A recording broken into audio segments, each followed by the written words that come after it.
பகுதி 1. வாழ்க்கை துணையை தேர்வு செய்வது எப்படி?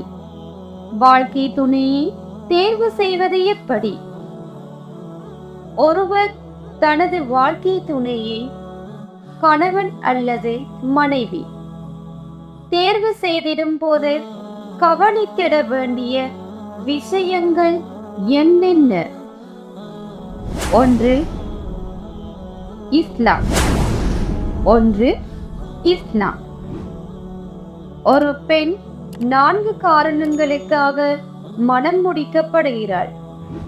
அவளின் செல்வத்திற்காக, அவளது குடும்ப கௌரவத்திற்காக, அவளது அழகிற்காக, அவளது மார்க்க விழுமியங்களுக்காக.